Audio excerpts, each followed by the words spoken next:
ಗೋಪಾಲ್ಪುರ್ ಅನ್ನೋ ಒಂದು ಹಳ್ಳಿನಲ್ಲಿ ಒಂದು ಸಣ್ಣ ಕುಟುಂಬ ಇತ್ತು. ಆ ಕುಟುಂಬದಲ್ಲಿ ಸವಿತಾ ಅನ್ನೋ ಹೆಂಗ್ಸು, ಅವಳಿಗೆ ಚಿಕ್ಕ ಮಗ ಇದ್ದ. ಇದ್ದಕ್ಕಿದ್ದ ಹಾಗೆ ತನ್ನ ಗಂಡ ಸತ್ ಹೋಗಿದ್ರಿಂದ ಇಡೀ ಕುಟುಂಬದ ಜವಾಬ್ದಾರಿ ಅವಳ ತಲೆ ಮೇಲೆ ಬಿದ್ದಿತ್ತು. ಇಬ್ರು ಮಕ್ಕಳನ್ನ ಸಾಕೋದು ಮತ್ತೆ ಓದ್ಸೋದು ಬೆಳೆಸೋದ್ರಲ್ಲೇ ಅವಳ ಜೀವನ ಕಳ್ದೋಯ್ತು. ಅವಳಿಬ್ರು ಮಕ್ಕಳು ದೊಡ್ಡೋರಾದಾಗ ಅವಳು ಒಂದು ದೊಡ್ಡ ತೀರ್ಮಾನ ತಗೋಬೇಕಾಗ್ ಬಂತು.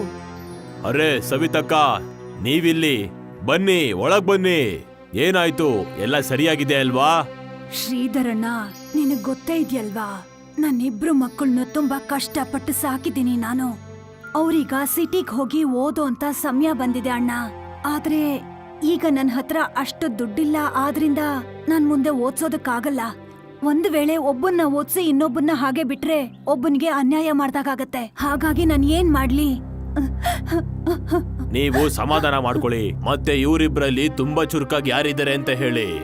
ಮಾನವ್ ಸ್ವಲ್ಪ ಜಾಸ್ತಿ ಬುದ್ಧಿವಂತ, ಅತುಲ್ ಕೂಡ ಸ್ವಲ್ಪ ಓದ್ಕೊಂಡ್ ಬರ್ಕೊಂಡ್ ಮಾಡ್ತಾನೆ. ಆದ್ರೆ ಮಾನವ್ ಸ್ವಲ್ಪ ಜಾಸ್ತಿನೇ ಬುದ್ಧಿವಂತ. ಹಾಗಾದ್ರೆ ಅತುಲ್ ಇಬ್ರಲ್ಲಿ ದೊಡ್ಡವನಾಗ್ತಾನೆ, ಮತ್ತೆ ಬುದ್ಧಿವಂತ ಕೂಡ. ನೀವು ಅವನ್ನ ಸಿಟಿಗೆ ಓದೋದಕ್ಕೆ ಅಂತ ಕಳಿಸಿ, ಮತ್ತೆ ಮಾನವ್ನ ನಿಮ್ ಹತ್ರನೇ ಇಟ್ಕೊಳ್ಳಿ. ನನಗೆ ಗೊತ್ತಿರುವಂತ ಒಂದು ಹಲ್ವಾ ಅಂಗಡಿಲಿ ಒಂದು ಕೆಲ್ಸ ಖಾಲಿ ಇದೆ, ನಾನ್ ಅವನ್ನ ಅಲ್ಲಿಗೆ ಸೇರಿಸ್ಬಿಡ್ತೀನಿ. ಶ್ರೀಧರ್ ಮಾತನ್ನ ಕೇಳಿ ಸವಿತಾಗೆ ಸ್ವಲ್ಪ ಸಮಾಧಾನ ಆಗತ್ತೆ. ಅವಳು ಮಾನವ್ನ ಓದೋದಕ್ಕೆ ಅಂತ ಸಿಟಿ ಕಳಿಸ್ತಾಳೆ, ಮತ್ತೆ ಅತುಲ್ನ ಹರಿಯಾ ಸ್ವೀಟ್ ಅಂಗಡಿನಲ್ಲಿ ಕೆಲ್ಸ ಮಾಡೋದಕ್ಕೆ ಅಂತ ಸೇರಿಸ್ತಾಳೆ. ಅತುಲ್ಗೆ ಮುಂದೆ ಓದೋಕಾಗ್ತಿಲ್ವಲ್ಲ ಅನ್ನೋ ಬೇಜಾರೇನೋ ಇತ್ತು, ಆದ್ರೆ ಮನೆ ಪರಿಸ್ಥಿತಿ ಅವನು ಚೆನ್ನಾಗ್ ಗೊತ್ತಿತ್ತು. ಹಾಗಾಗಿ ಅವನು ಮುಂದೆ ಓದೋದಕ್ಕೆ ಅಂತ ಹಠ ಮಾಡ್ಲೇ ಇಲ್ಲ. ದಿನ ಹೀಗೆ ಕಳಿಯತ್ತೆ. 3 ವರ್ಷದ ನಂತರ ಮಾನವ್ಗೆ ಒಂದು ದೊಡ್ಡ ಕಂಪ್ನಿನಲ್ಲಿ ಸೀನಿಯರ್ ಮ್ಯಾನೇಜರ್ ಪೋಸ್ಟ್ ಸಿಗತ್ತೆ. ಅಮ್ಮ ತಗೋ ಸ್ವೀಟ್ ತಿನ್ನು. ನನ್ ಪ್ಲೇಸ್ಮೆಂಟ್ ಒಂದು ದೊಡ್ಡ ಫುಡ್ ಚೈನ್ ನಲ್ಲಿ ಮ್ಯಾನೇಜರ್ ಆಗಿ ಸಿಕ್ಕಿದೆ. ಯಾವ್ದ್ರಲ್ಲಿ ಸಿಕ್ಕಿದೆ? ಫುಡ್ ಚೈನ್ ನಲ್ಲಿ ಅಮ್ಮ. ಒಬ್ಬ ವ್ಯಕ್ತಿ ಅವನು ಹೋಟೆಲ್ಸ್ ನ ಬೇರೆ ಬೇರೆ ಕಡೆ ಎಲ್ಲ ಓಪನ್ ಮಾಡ್ತಾ ಹೋದಾಗ ಅದನ್ನ ಫುಡ್ ಚೈನ್ ಅಂತ ಕರೀತಾರೆ ಅಲ್ವಾ ಅಣ್ಣ? ಸರಿಯಾಗಿ ಹೇಳ್ದೆ ನೀನು. 5 ಸ್ಟಾರ್ ರೆಸ್ಟೋರೆಂಟ್ ಅಲ್ಲಿ ಅಮ್ಮ, ತುಂಬಾ ಒಳ್ಳೆ ಸಂಬಳ ಬರುತ್ತೆ. ನಿಧಾನವಾಗಿ ನಾವೆಲ್ಲ ಸಿಟಿಗೆ ಶಿಫ್ಟ್ ಆಗ್ಬಿಡೋಣ. ಸ್ವಲ್ಪ ತಿಂಗಳಲ್ಲೇ ಮಾನವ್ಗೆ ತನ್ನ ಕೆಲಸದಲ್ಲಿ ಮತ್ತೊಂದು ಪ್ರಮೋಷನ್ ಸಿಗತ್ತೆ. ಹಾಗಾಗಿ ಅವನು ಅತುಲ್ ಮತ್ತೆ ಸವಿತಾನ ಸಿಟಿ ಕರ್ಕೊಂಡು ಹೋಗ್ತಾನೆ. ಅಮ್ಮ, ನಾಳೆ ನಮ್ ಬಾಸ್ ಡಿನ್ನರ್ಗಾಗಿ ಬರ್ತಾ ಇದ್ದಾರೆ. ನಾನ್ ಅವ್ರಿಗೆ ಹೇಳ್ದೆ ನಾನು ನನ್ನ ಇಡೀ ಫ್ಯಾಮಿಲಿನೆಲ್ಲ ಇಲ್ಲಿ ಕರ್ಕೊಂಡ್ಬಂದು ಶಿಫ್ಟ್ ಆಗಿದ್ದೀನಿ ಅಂತ. ಅವರು ಖುಷಿ ಆಗ್ಬಿಟ್ರು. ಅರೆ ವಾ, ಹಾಗಾದ್ರೆ ಕರಿಯಪ್ಪ ಅವರನ್ನು ನಾವು ಒಂದ್ಸಲ ಭೇಟಿ ಮಾಡ್ತೀವಿ ಅವ್ರನ್ನ. ಆದ್ರೆ ಅಮ್ಮ, ನಿನ್ಗೆ ಯಾವಾಗ್ಲೂ ಹುಷಾರಿರಲ್ಲ. ಮತ್ತೆ ಅಡ್ಗೆ ಯಾರು ಮಾಡ್ತಾರಮ್ಮ? ನೀನ್ ತಲೆ ಕೆಡಿಸ್ಕೋಬೇಡ ಅಣ್ಣ. ನೀನು ಓದ್ತಾ ಇದ್ದಾಗ ನಾನು ಹಲ್ವಾ ಅಂಗಡಿಲಿ ಕೆಲ್ಸ ಮಾಡ್ತಾ ಇದ್ದೆ. ನಾನು ಎಲ್ಲ ಕೆಲ್ಸ ಕಲ್ತ್ಕೊಂಡಿದ್ದೀನಿ. ನೀನ್ ನೋಡ್ತಾ ಇರು ನಾನು ಹೇಗೆ ಅಡ್ಗೆನ ಮಾಡ್ತೀನಿ ಅಂತ. ಊಟ ಆದ್ಮೇಲೆ ಚೆನ್ನಾಗಿದೆ ಅಂತ ಹೇಳ್ತಾರೆ. ಆದ್ರೆ ಒಂದ್ ಮಾತನ್ನ ನೆನ್ಬಿಟ್ಕೋ ಅತುಲ್, ನಮ್ ಬಾಸು 5 ಸ್ಟಾರ್ ಹೋಟೆಲ್ನ ಮಾಲೀಕರು. ಅಡ್ಗೆ ಅವ್ರ ಟೇಸ್ಟಿಗೆ ತಕ್ಕನಾಗಿರ್ಬೇಕು. ನೀನ್ ಅದ್ರ ಬಗ್ಗೆ ಎಲ್ಲ ಟೆನ್ಷನ್ ಮಾಡ್ಕೊಳಕ್ಕೆ ಹೋಗ್ಬೇಡ ಅಣ್ಣ. ನೀನ್ ನಿನ್ ಕೆಲ್ಸದ ಮೇಲೆ ಗಮನ ಕೊಡು. ನೋಡ್ತಾ ಇರು, ಊಟ ಮಾಡಿದ್ಮೇಲೆ ನಿನಗೆ ಡಬಲ್ ಪ್ರಮೋಷನ್ ಪಕ್ಕಾ. ಹೇಳ್ಕೊಂಡು ಎಲ್ರು ಜೋರಾಗಿ ನಗ್ತಾರೆ. ಮಾರನೇ ದಿನ ಅತುಲ್ ಮನಸ್ಫೂರ್ತಿಯಾಗಿ ಸಿಕ್ಕಾಪಟ್ಟೆ ಅಡ್ಗೆಗಳನ್ನ ಮಾಡ್ತಾನೆ. ಅಣ್ಣ, ನಿಮ್ ಬಾಸ್ ಬಂದ್ರು ಅಂತ ಅನ್ಸುತ್ತೆ. ನಾನ್ ಹೋಗಿ ಬಾಗ್ಲು ತೆಗಿತೀನಿ. ಬೇಡ ಬೇಡ ಅತುಲ್, ನೀನ್ ಇಲ್ಲೇ ಇರು. ಆಮೇಲೆ ಬಾಸು ಇವ್ರ ತಮ್ಮ ಎಂತ ಬಟ್ಟೆ ಹಾಕೊಂಡಿದ್ದಾನೆ ಅಂತ ಅನ್ಕೋತಾರೆ. ನಾನ್ ತೆಗಿತೀನಿ ಬಾಗ್ಲನ್ನ. ಆಮೇಲೆ ಕೇಳು, ನೀನು ಒಳಗಡೆನೇ ಇರು. ಜಾಸ್ತಿ ಆಚೆ ಬರುವಂತಹ ಅವಶ್ಯಕತೆನೇ ಇಲ್ಲ. ಅದನ್ನ ಕೇಳಿ ಅತುಲ್ಗೆ ತುಂಬಾ ಬೇಜಾರಾಗತ್ತೆ. ಏನೂ ಮಾತಾಡದೆ ಒಳಗಡೆ ಹೋಗಿ ಡೈನಿಂಗ್ ಟೇಬಲ್ ನ ಜೋಡ್ಸೋಕ್ ಶುರು ಮಾಡ್ತಾನೆ. ಬನ್ನಿ ಸರ್, ಬನ್ನಿ. ನಮಸ್ತೆ ಅತುಲ್. ನಮಸ್ತೆ ಸರ್, ನಮಸ್ತೆ. ಪ್ಲೀಸ್ ಕೂತ್ಕೊಳ್ಳಿ. ವಾ ಅತುಲ್, ಈ ಮನೆಯಲ್ಲಿ ನೀನ್ ಒಬ್ನೇ ಕಾಣಿಸ್ತಾ ಇದೆಯಲ್ಲ. ನಿಮ್ ತಾಯಿ ಮತ್ತೆ ನಿಮ್ ತಮ್ಮ ಎಲ್ಲಿ ಹೋಗಿದ್ದಾರೆ? ನಾನು ಈಗ್ಲೇ ಕರಿತೀನಿ ಸರ್. ಅಮ್ಮ, ಅಮ್ಮ, ಬಾಸ್ ಬಂದಿದ್ದಾರೆ. ನಮಸ್ಕಾರ ಸರ್, ಹೇಗಿದ್ದೀರಾ ನೀವು? ಇಲ್ಲಿ ಮಾನವ್, ಅವ್ರ ಅಮ್ಮ ಮತ್ತೆ ಬಾಸ್ ಒಬ್ರಿಗೊಬ್ರು ಮಾತಾಡ್ತಾ ಕೂತಿದ್ರು. ಮತ್ತೆ ಅಲ್ಲಿ ಅತುಲ್ ಅಡ್ಗೆ ಮಾಡೋದ್ರಲ್ಲಿದ್ದ. ಸ್ವಲ್ಪ ಹೊತ್ತಿನ ನಂತರ ಡಿನ್ನರ್ ಮಾಡೋದಿಕ್ಕೆ ಅಂತ ಎಲ್ರೂ ಡೈನಿಂಗ್ ಟೇಬಲ್ ಬರ್ತಾರೆ. ಟೇಬಲ್ ಮೇಲ್ ಜೋಡ್ಸಿರೋದನ್ನ ನೋಡಿ ಅವ್ರ ಬಾಸ್ಗೆ ತುಂಬಾ ಖುಷಿ ಆಗತ್ತೆ.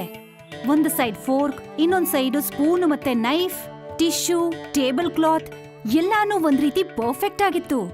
I hope you like the food sir. It's amazing. ಯಾರ್ ಮಾಡಿದ್ದು? ಅದು ನನ್ ಸಣ್ಣ ಮಗ, ಅವನ ಹೆಸರು ಅತುಲ್. ಅಯ್ಯೋ ದೇವ್ರೆ, ಅತುಲ್ ಮನೇಲೇ ಇದ್ದಾನ? ಇಷ್ಟೊತ್ತಾದ್ರೂ ನೀನು ಅವನ್ನ ಪರಿಚಯನೇ ಮಾಡಿಸ್ತಾ ಇಲ್ಲ. ಅದು ಸರ್, ಅಡಿಗೆ ಮಾಡೋದ್ರಲ್ಲಿ ಬಿಸಿ ಇದ್ನಲ್ಲ ಅದಕ್ಕೆ. ಅತುಲ್, ಅತುಲ್ ಪುಟ್ಟ, ಬಾಪ ಇಲ್ಲಿಗೆ. ಅತುಲ್ ಸಂಕೋಚದಲ್ಲೇ ಹೊರಗಡೆ ಬರ್ತಾನೆ. ವಾ ಪುಟ್ಟ, ಎಂತ ರುಚಿಯಾದಂತ ಅಡ್ಗೆ ಮಾಡಿದ್ಯಾ ನೀನು. ಏನಾದ್ರೂ ಕುಕಿಂಗ್ ಕೋರ್ಸ್ ಏನಾದ್ರೂ ಮಾಡಿದ್ದ ನೀನು? ಅದೆಲ್ಲ ಏನಿಲ್ಲ ಸರ್. ಇವನು ನಮ್ಮೂರಲ್ಲಿ ಒಂದು ಚಿಕ್ಕ ಹಲ್ವಾ ಅಂಗಡಿಲಿ ಕೆಲಸ ಮಾಡ್ತಾ ಇದ್ದ. ಅದಕ್ಕೆ ಒಂದು ಅಲ್ಪ ಸ್ವಲ್ಪ ಕಲ್ತ್ಕೊಂಡಿದ್ದಾನೆ. ಅವ್ರ ಅಣ್ಣ ಹೇಳಿದ ಮಾತನ್ನ ಕೇಳಿ ಅವನಿಗ್ ಮತ್ತೆ ಬೇಜಾರಾಗತ್ತೆ. ಊಟ ಮಾಡೋದಕ್ಕೆ ಅಂತ ಟೇಬಲ್ ಮೇಲೆ ಕೂತ್ಕೋತಾನೆ. ಹೋಗೋದಕ್ಕೂ ಮುಂಚೆ ಮಾನವ್ ಬಾಸ್ ಅತುಲ್ಗೆ ಒಂದು ಆಫರ್ ಕೊಡ್ತಾರೆ. ಊಟ ಮಾಡಿ ತುಂಬಾ ಖುಷಿ ಆಯ್ತು. ಮತ್ತೆ ಟೇಬಲ್ ಅರೇಂಜ್ಮೆಂಟ್ಸ್ ಕೂಡ ಸೂಪರ್ ಆಗಿ ಅರೇಂಜ್ ಮಾಡಿದ್ದಾನೆ ಅತುಲ್. ನನಗ್ ತುಂಬಾ ಖುಷಿ ಆಯ್ತು. ಸುನೀತಾ ಅವ್ರೆ, ನೀವು ತಪ್ಪು ತಿಳ್ಕೊಳ್ಳಿಲ್ಲ ಅಂದ್ರೆ ನಾನು ಒಂದ್ ಮಾತನ್ನ ಹೇಳೋದಕ್ಕೆ ಇಷ್ಟಪಡ್ತೀನಿ. ನಿಮ್ಮ ಮಗ ತುಂಬಾ ಟ್ಯಾಲೆಂಟ್ ಆಗಿದ್ದಾನೆ. ನಮ್ಗೆ ಒಬ್ಬ ಶೆಫ್ ನ ಅವಶ್ಯಕತೆ ಇದೆ. ಅದರಲ್ಲಿ ಅತುಲ್ ಏನಾದ್ರೂ ಹೆಡ್ ಶೆಫ್ ಆಗೋದಕ್ಕೆ ಇಷ್ಟಪಟ್ರೆ. ಆದ್ರೆ ಸರ್, ಅತುಲ್ ಯಾವುದೇ ಫಾರ್ಮಲ್ ಡಿಗ್ರಿ ಮಾಡಿಲ್ಲ ಇದಕ್ಕೋಸ್ಕರ. ಇವನು ಏನೋ ಅಲ್ಪ ಸ್ವಲ್ಪ ಇದರಲ್ಲಿ ಕೆಲಸ ಕಲ್ತಿದ್ದಾನೆ ಅಷ್ಟೇ. ಅದ್ರ ಬಗ್ಗೆ ಯಾವುದೇ ರೀತಿ ಟೆನ್ಷನ್ ಇಲ್ಲ ಮಾನವ್. ನಮ್ಗೆ ಬರೀ ಟೇಸ್ಟ್ ಚೆನ್ನಾಗಿರ್ಬೇಕಷ್ಟೇ, ಬೇರೆ ಏನು ಬೇಕಾಗಿಲ್ಲ. ಅತುಲ್, ನಾಳೆ ನೀನು ಮಾನವ್ ಜೊತೆ ಆಫೀಸಿಗೆ ಬಂದ್ಬಿಡು. ಮತ್ತೆ ಅಲ್ಲೇ ಬಂದು ಎಲ್ರಿಗೂ ಒಂದು ಡಿಶ್ ಅರೇಂಜ್ ಮಾಡಿ ಕೊಡು, ಆಯ್ತಾ? ಅದನ್ನ ಕೇಳಿ ಅತುಲ್ಗೆ ತುಂಬಾ ಖುಷಿ ಆಗತ್ತೆ. ಆದ್ರೆ ಮಾನವ್ ಮಾತ್ರ ಸ್ವಲ್ಪನೂ ಇಷ್ಟ ಆಗೋದಿಲ್ಲ. ಮಾರನೇ ದಿನ ಅತುಲ್ ಅಲ್ಲಿ ಹೋಗಿ ತನ್ನ ಡಿಶ್ ಮಾಡೋಕ್ ಶುರು ಮಾಡ್ತಾನೆ. ಇದನ್ ತಗೊಳ್ಳಿ ಸರ್, ದಾಲ್ ಬಾಟಿ ಚೂಲ್ಬಾ ವಿತ್ ಆನ್ ಇಟಾಲಿಯನ್ ಟ್ವಿಸ್ಟ್. ವಾ ವಾ ವಾ, ತುಂಬಾ ದೊಡ್ಡ ಡಿಶ್ ಇದು. ಇದ್ರಲ್ಲಿ ಬರೋ ಪುದೀನ ಫ್ಲೇವರ್ ಅಂತೂ ಏನ್ ಸರ್, ನಿಮ್ಗೆ ಇಷ್ಟ ಆಯ್ತಾ ಸರ್ ಇದು? ನಾನಿದನ್ನ ಚೆಕ್ ಮಾಡ್ಲಾ ಸರ್? ಅಯ್ಯೋ, ಇದು ತುಂಬಾ ಚೆನ್ನಾಗಿದೆ ಸರ್. ಮತ್ತೆ ಯಾಕೆ ಶಾಕ್ ಆಯ್ತಾ? ಏನಾಯ್ತು ಸರ್? ನನ್ಗೇನು ಅರ್ಥ ಆಗ್ತಾ ಇಲ್ಲ. ಈಗ ನೀನೇ ಅವನ್ಗೆ ಖುದ್ದಾಗಿ ಹೇಳ್ತ್ಯಾ ಅಥವಾ ನಾನ್ ಹೇಳಲಾ? ಅದು ಅತುಲ್, ನಾನ್ ಈ ಹೋಟ್ಲು ಶೆಫ್ ಅವ್ರಿಗೆ ನೀನ್ ಮಾಡೋ ಡಿಶ್ ಅಲ್ಲಿ ಉಪ್ಪು ಖಾರ ಜಾಸ್ತಿ ಹಾಕಿ ಅಂತ ಹೇಳ್ಬಿಟ್ಟಿದ್ದೆ. ಅದರಿಂದ ನಿನ್ಗೆ ಈ ಕೆಲ್ಸ ಸಿಗಬಾರ್ದು ಅಂತ. ಏನು? ಇದನ್ನ ನೀನು ಶೆಫ್ಗಳಿಗೆ ಹೇಳುವಾಗ ಸವಿತಾ ಅವರು ಕೇಳಿಸ್ಕೊಂಡಿದ್ದಾರೆ. ಮತ್ತೆ ಅವರು ತಕ್ಷಣನೇ ಬಂದು ಇನ್ಫಾರ್ಮ್ ಮಾಡ್ಬಿಟ್ರು. ಯಾವ ಶೆಫ್ ಈ ಕೆಲ್ಸನ ಮಾಡೋದಕ್ ಹೊರಟ್ನೋ ನಾನು ಅವನ್ನ ಫೈರ್ ಮಾಡ್ಬಿಟ್ಟೆ. ಅಲ್ಲ ಅಣ್ಣ, ಹೀಗ್ಯಾಕ್ ಮಾಡಿದ್ರಿ? ನಾನ್ ಯೋಚನೆ ಮಾಡ್ದೆ ನಿನಗೆ ನಂತರ ದುಡ್ಡು ಮತ್ತೆ ಲೈಫ್ ಸ್ಟೈಲ್ ಸಿಗ್ಬಾರ್ದು ಅಂತ. ನಾನ್ ಅನ್ಕೊಂಡಿದ್ದೆ ನೀನ್ ಯಾವಾಗ್ಲೂ ನನ್ನ ಕಾಲ್ ಕೆಳಗಿರ್ಬೇಕು ಅಂತ. ಯು ಆರ್ ಫೈರ್ಡ್ ಮಾನವ್. ಬೇಡ ಸರ್, ಹಾಗೆಲ್ಲ ಮಾಡ್ಬೇಡಿ. ನಮ್ಮ ಅಣ್ಣ ಕೆಟ್ಟವನಲ್ಲ ಸರ್. ನೀವು ಅವನ್ನ ಕೆಲ್ಸದಿಂದ ಮಾತ್ರ ತೆಗಿಬೇಡಿ ಸರ್.